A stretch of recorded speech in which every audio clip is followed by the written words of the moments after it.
데살로니가 전서 2장 7절에서부터 12절까지 7절에서 12절까지 다 함께 읽겠습니다. 우리는 그리스도의 사도로서 마땅히 권위를 주장할 수 있으나 도리어 너희 가운데에서 유순한 자가 되어 유모가 자기 자녀를 기름과 같이 하였으니 우리가 이같이 너희를 사모하여 하나님의 복음뿐 아니라 우리의 목숨까지도 너희에게 주기를 기뻐함은 너희가 우리의 사랑하는 자 됨이라.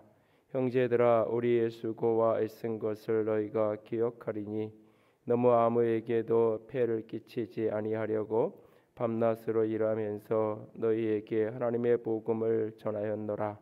우리가 너희 믿는 자들을 향하여 어떻게 거룩하고 옳고 흠없이 행하였는지에 대하여 너희가 증인이요 하나님도 그러하시도다. 너희도 아는 바와 같이 우리가 너희 각 사람에게 아버지가 자기 자녀에게 하듯 권면하고 위로하고 경계하노니 이는 너희를 부르사 자기 나라와 영광에 이르게 하시는 하나님께 합당히 행하게 하려 함이라. 아멘. 교회 개척자이면서 미셔널 처치 운동에 헌신하고 있는 릴 콜은 교회 3.0이라는 책에서 이런 얘기를 합니다. 사실상 우리가 안고 있는 문제는 교육의 문제가 아니라 능력의 문제이다. 아무리 많은 지식과 정보를 안다 해도 그것을 사용할 능력이 없다면 그 정보는 아무 소용이 없다라고 말하면서 새로운 시대의 성도는 더 이상 배우는 성도의 자리에 머물러 있지 말고 성도는 능력 있는 성도의 자리로 나아가야 한다라고 역설하는 것을 보게 됩니다. 21세기는 특정한 지도자가 이끄는 리더십의 시대가 아니라고 이야기합니다. 무명의 한 사람 한 사람들이 서로가 서로를 이끄는 시대가 21세기라고 이야기합니다. 우리는 이미 수년 전에 촛불 집회라는 이름으로 지도부 없는 혁명적인 변화의 현장을 몸으로 경험한 사람입니다. 예를 들어 3.1운동처럼 어떤 특정한 명망가들이 1987년의 민주운동처럼 특정한 소수의 명망가들이 모여서 성명을 발표하고 그러면서 사람들을 이렇게 독려하면서 어떤 운동이 일어나고 변화가 일어나는 것이 아니라 특정한 지도부가 없는 그냥 자발적으로 모여든 사람들이 SNS를 통해서 이야기를 주고받으면서 함께 모여진, 그래서 특정한 한두 사람을 잡아가거나 특정한 한두 사람을 제거하면 그 운동이 시들어지고 그런 것이 아닌 무명의 그 이름 없는 사람들의 자발적인 헌신과 열정을 통해서 하나의 커다란 역사의 변혁적인 사건이 일어나는 것을 우리는 똑똑히 목격을 했습니다. 교회도 이제는 더 이상 특정한 목회자나 위기적 리더십이 아닌 세상 속에서 그리스도의 제자로 살아가는 성도들 한 사람 한 사람이 핵심이 되어야 합니다. 무명의 성도가 복음으로 교회를 움직여 가야 합니다. 더 이상 특정한 소수의 사람들에 의해서 움직여가는 교회가 아니라 모든 그리스도인들, 그래서 21세기는 성도의 시대가 될 것이다. 더 이상 하나님께서 빌리그레암 목사님 같은, 예를 들어서 한국 같으면 주영기 목사님이나 한경기 목사님이나 이런 어떤 시대를 이끌어가는 그런 리더십은 더 이상 하나님께서 이 땅 가운데 허락하지 않으시고 이 시대는 이제 새로운 리더십으로 아주 작은 소수의 사람들이 자기 자리에 자기 역할을 감당하면서 서로가 서로를 이끌어가고 서로가 서로를 세워가는 그런 리더십의 시대가 될 거라고 말합니다. 이것은 교회뿐만 아니라 이미 세상에 많은 모습들이, 특별히 혁신적인 기업이라고 이야기하는 대부분의 기업들이 상하 위기 구조가 다 무너져가고 있고 수없이 많은 다단계로 걸쳐서 형성되었던 결제 과정이 아주 단순해지는, 회장한테 다이렉트로 말단 직원이 의견을 낼 수도 있고 회장이 말단 직원에게 바로 이야기를 건넬 수 있는 그런 구조적 변혁을 가져오는 모습을 우리가 보게 되어집니다. 이런 다양한 시대적인 상황 속에서 오늘도 우리는 교회가 어떻게 되어야 되는가라고 하는 모습, 가정은 어떤 공동체가 되어야 되는가 하는 모습 속에서 우리들 한 사람 한 사람이 복음으로 그렇게 세상을 살아가는 그리스도의 제자가 되어지고 우리 한 사람 한 사람이 공동체를 움직여가고 세워가는 그리스도의 사람이 되어져야 할 것입니다. 또한 동시에 그 과정 속에서 하나님은 우리가 서로를 양육하고 서로를 세워가는 그리스도의 제자가 되어져 가기를 원합니다. 목회자에 의해서 이제 더 이상 모든 사람들이 다 양육하고 세워져 가는 것이 아니라 성도가 성도를 세워가는 모습으로 변화되어야 한다는 것입니다. 사실 그래서 이제 제자 훈련을 제가 여태까지는 직접 다 해왔지만 이걸 어떻게 새로운 구조 속에서 새롭게 만들어가야 할 것인가 하는 부분들을 고민하면서 몇 가지 모델들을 놓고 이것저것 이렇게 지금 살펴보면서 여러 가지 경우의 수를 놓고 혼자 이런저런 임상 아닌 임상을 시뮬레이션을 하면서 여러 가지 모습을 좀 보고 있는데요. 아마 교회의 평신도 훈련을 하는 제자 양육하는 이런 시스템 자체도 이제는 근본적인 변화를 가져와야 될 때가 왔고 아마 조만간 그런 것들이 또 시작이 되어져야 할 것입니다. 이제는 한 사람이 모든 것을 양육하고 모든 사람을 이끌어가는, 그래서 한 사람의 결재가 떨어져야만 모든 것이 움직여가는 것이 아니라 성령님께서 각 사람 가운데 주시는 비전과 소원을 통해서 각 사람 속에서 하나님께서 일하시고 그 모든 것들을 성령께서 공동체 전체가 하나 되어감으로 이끌어갈 수 있는 모습으로 세워져가는 또 다른 공동체의 모습으로는 빚어가야 할 것입니다. 특별히 오늘 이 데살로니가 교회의 모습을 돌아보면서 초대교회의 여러 모습들을 돌아보면 성도가 성도로 서로 양육해가는, 성도가 성도로 서로 세워가는, 바울이 데살로니가에 머물렀던 기간은 딱 3주라는 짧은 기간이죠. 그리고 떠나오면서 바울은 그 교회에 특정한 리더십을 세운 적이 없어요. 야손이라는 인물이 등장하지만 그는 바울과 함께 이렇게 청막 만드는 일을 동업자로서 같이 일을 했던 사람일 뿐이에요. 그가 그 교회의 장로이거나 그 교회의 특정한 지도자가 아니야. 남겨진 그들이 3주 동안 배우고 양육받는 그 말씀을 가지고 서로가 서로를 세우고 양육하고 또 새로 그 교회 안에 들어오는 사람들을 그들이 서로 그렇게 세워가면서 공동체가 아름답게 빚어져 갔던 모습을 우리는 볼 수 있습니다. 그렇게 영혼을 양육하는 그리스도의 사람들, 영혼을 양육하는 성도는 어떤 모습으로 공동체 가운데 서야 할 것인가? 본문의 모습을 보면 세 가지 모습이 그려집니다. 하나는 자신을 내어주는 유모의 모습을 그려줍니다. 마땅히 주장할 수 있는 권위를 주장하지 않고 도리어 유순한 자가 되어서 유모처럼, 유모가 자기 자녀를 기르듯이 그렇게 돌보고 키웠다고 말합니다. 여기 유순한 자가 되었다, 이 말은 어린아이가 되었다라고 하는 말로 번역해도 틀리지 않은 말입니다. 마치 그 여러분들이 주변에서 이렇게 보면 아이들을 이렇게 볼 때, 뭐 우리 이렇게 장로님들도 이제 나이가 드셔서 손주들을 보고 이런 경우를 종종 보는데, 그냥 이렇게 뭐 회의를 하거나 뭐 다른 일로 만났을 때는 다 이렇게 점잖고 이렇게 하시던 분이 손주만 나누면 애가 돼가지고 갑자기 애를 보는 순간 얼굴도 달라지고 표정도 달라지고 모든 게 달라지죠. 뭐 모르긴 해도 집에나 이런 데서 애가 때를 쓰면 그 아이를 달래려고 어쩌면 춤도 출 수도 있고 뭐 이런저런 행동을 할 수도 있을 거예요. 남들이 보면 우스꽝스러운 행동을 하는 거죠. 그냥 그 어른의 권위로 주장하고 말하고 너 이렇게 해야 돼라고 하는 것이 아니라 그 아이의 눈높이에 내려가서 그 아이의 마음을 얻고 그 아이랑 마음을 나누기 위해서 하는 그 모습, 그것을 유순한 자가 된다라고 말하는 것입니다. 자기 수준에서 자기 하고 싶은 말을 하고는 나는 말했어, 가르쳤어, 할 말했어가 아니라 나에게 양육받고 내가 돌봐야 되는 사람의 눈높이로 내려가서 그 수준으로 내려가서 그를 돌보고 그와 함께하는 것입니다. 그러면서 그에게 마치 부모가 자녀에게 모든 것을 주려는 마음처럼 그에게 복음을 줄 뿐만 아니라 자기의 목숨까지 내어준다고 바울은 8절에서 말하고 있어요. 목숨 같은 자신의 시간과 에너지를 그렇게 내어주는 겁니다. 사실은 이 과정 속에서 사람이 성장하게 되고 성숙하게 되어지는 거예요.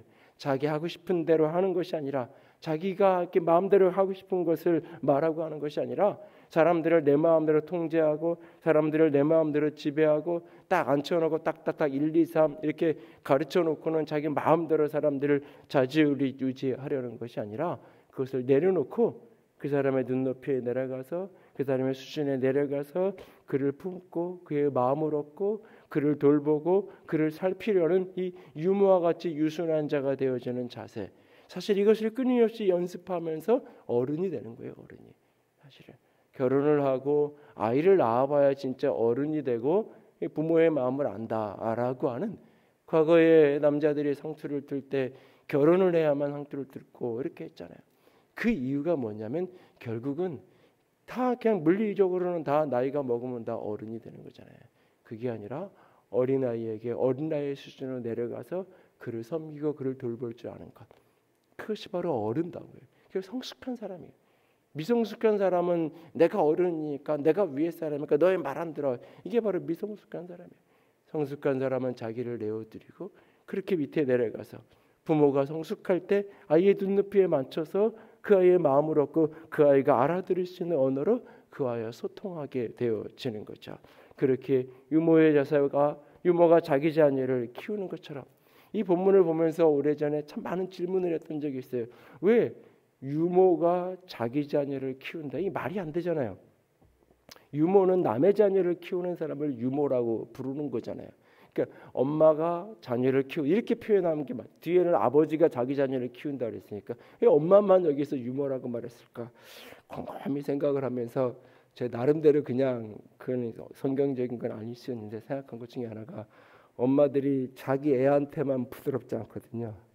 그 자기 애한테만 부드럽지 않고 자기 애한테만 막 이렇게, 요즘 시대 옛날엔 또 안 그랬을 텐데, 그래서 어머니를 부드러운 어떤 이미지 품어주고 이런 이미지를 이야기하면 애들은 엄마가 제일 무서운데 뭐 이렇게 이야기하는 경우도 종종 만나죠.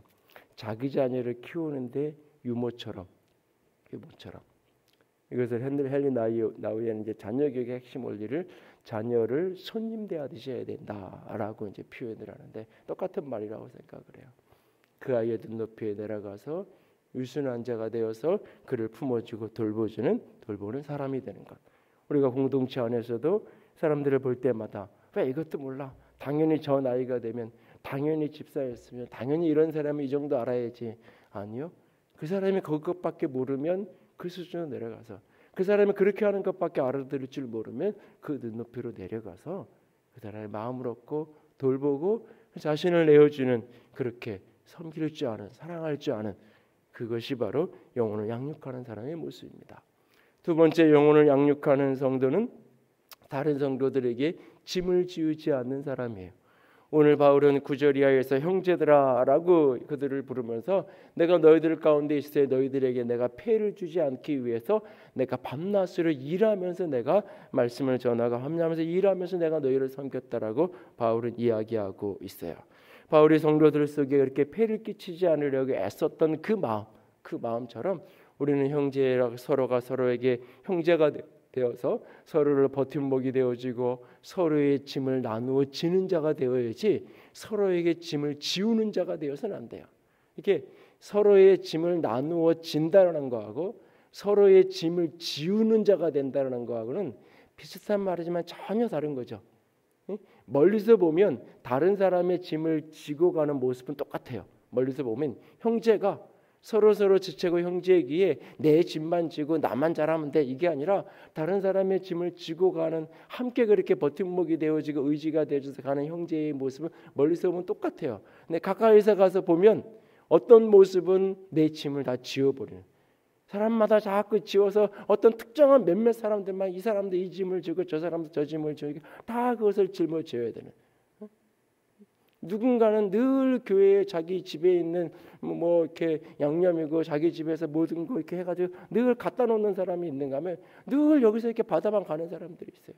그러니까 어느 날부턴가는 내가 가져가는 건 당연한 거고, 저 권사님이 저 집사님이 교회에 이렇게 해놓는 거는 저분은 저거 좋아하니까 당연한 거고, 내가 여기서 챙겨가는 건 나는 당연한 거예요. 아니에요. 당연한 건 아무도 없어요. 아무도 없어요. 내가 자원해서 다른 사람의 짐을 지어주는 거죠. 근데 그것이 누군가가 내 짐을 자원해서 내가 질 수 없이 혼자 이렇게 기웃등거리는 거를 보면서 나를 져주는 거하고, 그래서 내가 그분과 함께 내 짐을 조금 나누어 지는 거하고, 끊임없이 내 짐을 틈만 나면 다른 사람에게 다 지우려는, 짐을 지우려는, 그것하고 전혀 다른 거죠. 공동체가 성장하고 자라는 것. 특별히 이제 어느 공동체가 이렇게 자라면서 공동체가 아닌 집단이 되어지고 공동체가 더 이상 이렇게 운동성을 잃어버린 이렇게 화석화된 공동체로 넘어가는 그 전환점 가운데 하나가 뭐냐면 거기에 있는 소속된 사람들이 자발적으로 다른 사람의 짐을 지고 자발적으로 다른 사람을 이렇게 버팀목이 되는 것이 아니라 끊임없이 누군가가 내 짐을 져줄 사람을 찾는 거예요. 져줄 사람을 찾는 거예요. 교회를 이렇게 이사 오고 나서 낯선 경험 중에 하나가 뭐냐면 전혀 모르는 분이 이렇게 등록을 하거나 등록도 안 한 상태에서 교회가 왜 이런 것도 안 해주냐고, 교회가 왜 이런 것도 관리 안 하고, 교회가 왜 이런 것도 안 해주냐, 우리 교회는 사무직원도 없고요, 뭐 이렇게 얘기를 해도 교회가 이 정도 되면 당연히 이런 걸 교회가 해줘야지. 뭔가 이렇게 당연히 해줘야 된다라고. 근데 뭐 누군지도 모르고 등록을 제대로 한 것도 아니고, 근데도 나한테 뭔가를 해달라 그러는. 이렇게 신앙생활을 그리고 이렇게 물어보면 어느 교회 한국에서 유명한 자기 교회가 다녔고 이렇게 교회에서 늘 교회는 그냥 내가 가서 서비스를 받는 곳 이런 모습으로만 교회를 다녔구나. 그게 아닌데. 오늘 우리가 형제에게 짐을 지우려는 태도가 아니라 형제에게 짐을 내가 자발적으로 지우는 것과 내가 짊어지는 것은 하나 다른 거죠. 바울은 공동체 가운데 있으면서 사람들에게 폐를 끼치지 않으려고 끊임없이 노력하면서 영혼을 돌봐갔어요. 세 번째로 영혼을 양육하는 사람은 아버지가 자기 자녀를 돌보는 것처럼 양육하는 거예요. 유모가 되어 자기 자녀를 돌보듯이 돌보고 형제가 되어서 서로에게 짐이 되지 않을 뿐만 아니라 이제는 아버지가 되어서 자기 자녀를 훈육하는 거예요. 오늘 본문을 보면 아버지가 각 사람을 한 사람 한 사람을 훈육하라 그랬어요. 훈육하는데 어떻게 세 가지를 이야기해요. 권면하고 위로하고 경계하고. 가르친다고 말하지 않아요. 제가 이 본문을 오래전에 보면서 깊이 깨달은 적이 있어요. 바울은 가르치려고 들지 않았구나. 저는 오랫동안 가르치는, 그러니까 내가 목사님 만약에 목회를 안 했다면 뭐 했을 것 같아요? 머뭇거리지 않고 나는 저 아마 선생님이 했을 거예요. 그러니까 가르치는 게 편하고 늘 가르치려 드리려는 습성이 제 속에 강하게 있어요. 근데 오늘날 말씀을 보는데 바울은 가르치려고 하지 않았구나.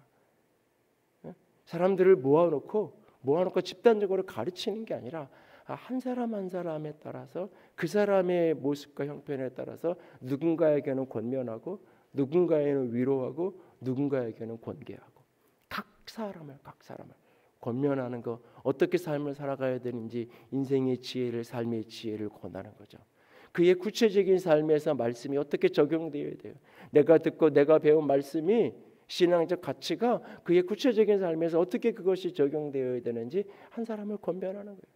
위로하는 거예요. 힘들고 지쳐서 쓰러져 있는 사람을 위로하고 격려하고 힘이 되어주고 붙들어주고 권면하는, 위로하는 거죠. 그리고는 경계한다고 표현해요.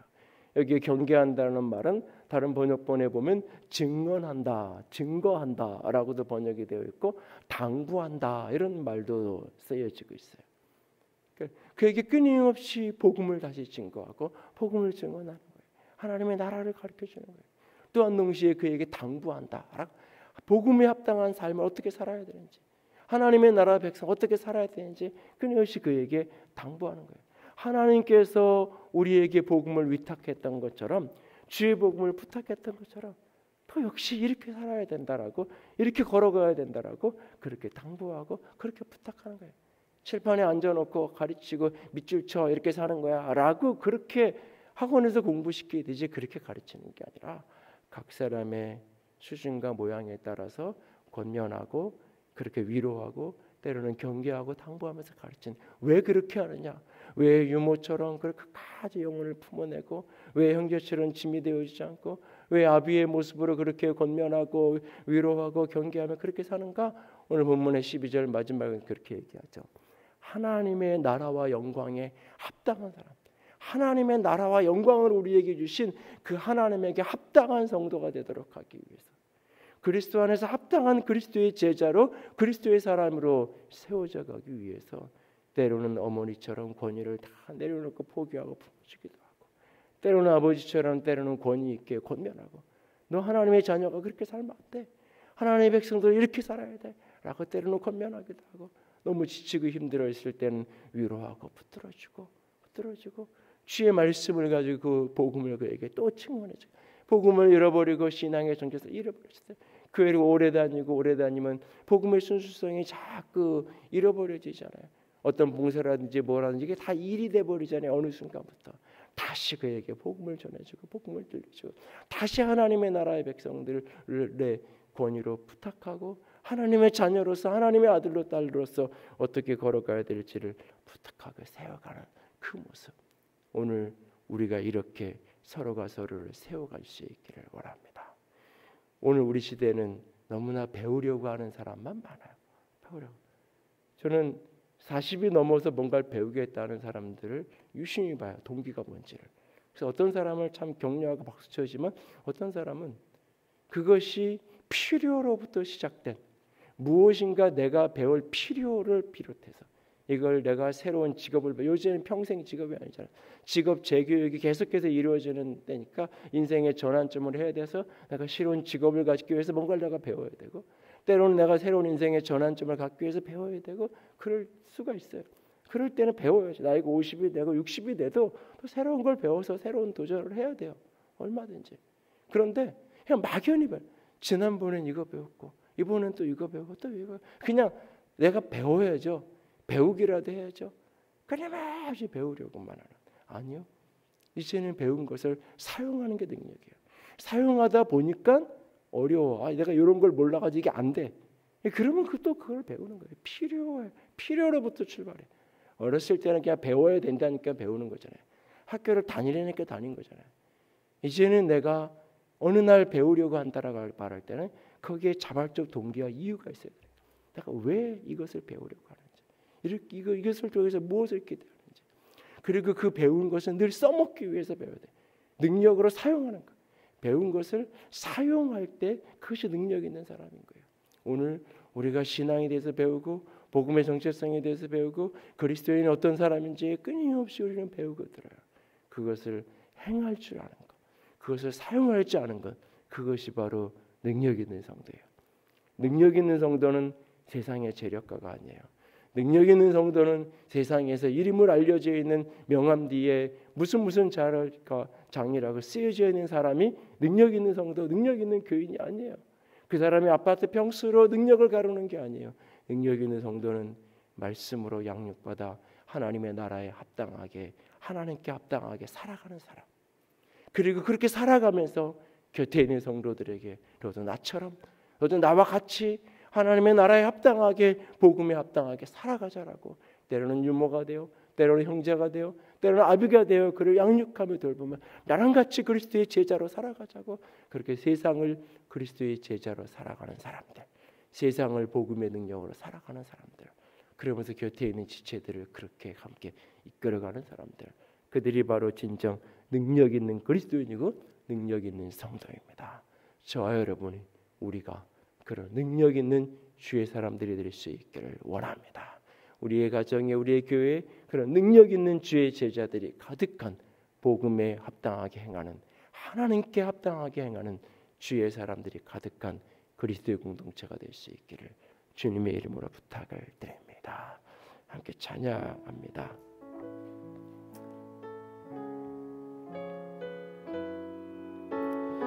아버지, 당신의 마음이 있는 곳에 나의 마음이 있기를 원해요. 함께 고백합니다. 아버지, 당신의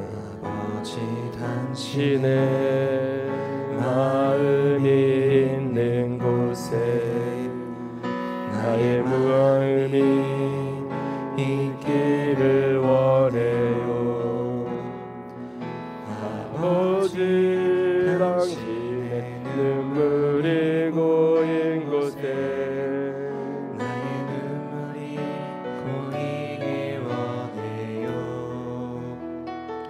아버지, 당신의 바라보는 영혼에게 나의 두 눈이 향하길 원해요.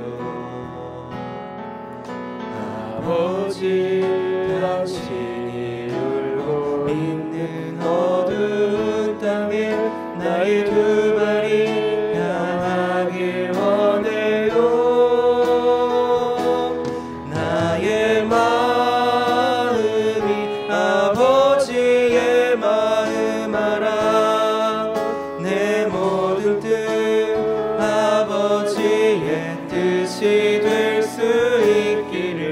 나의 온몸이 아버지의 마음 알아. 내 모든 삶 당신의 삶 되기를. 나의 마음이 아버지의 마음 알아. 내 모든 뜻 아버지의 뜻이 될 수 있기를. 나의 온몸이 아버지의 마음 알아. 내 모든 삶 당신의 삶 되기를. 이 시간 같이 기도합니다. 주님, 내가 이 세상 속에서 하나님의 나라와 영광을 내게 주신 그 하나님께 합당한 그리스도의 제자로 살아가게 하여 주시옵소서. 리더가 되어지기 이전에 제자가 되는 성도가 될 수 있게 하여 주시옵소서. 그래서 내가 제자로 세상을 살아가면서 내게 되는 지체들을 그리스도의 제자로 세워갈 수 있는 그런 믿음의 양육자가 되게 하여 주시옵소서. 때로는 유모처럼, 때로는 형제처럼, 때로는 아비처럼 그렇게 지체를 양육해가는 우리가 되게 하여 주시옵소서. 함께 기도합니다. 사랑의 하나님.